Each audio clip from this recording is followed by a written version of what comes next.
Tinuko ng mahigpit bago ka umalis.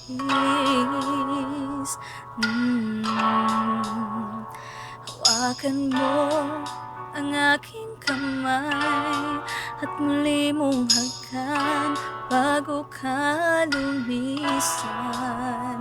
Maaari bang sabihin muli na ako lang iyong mahal at wala nang ibang hadlang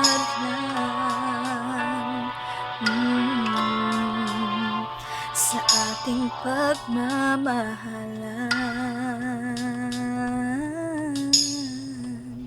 Maghihintay ako sa iyong pagbabalik.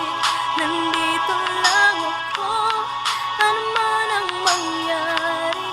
Baunin mo sa iyong pag-alis ng mga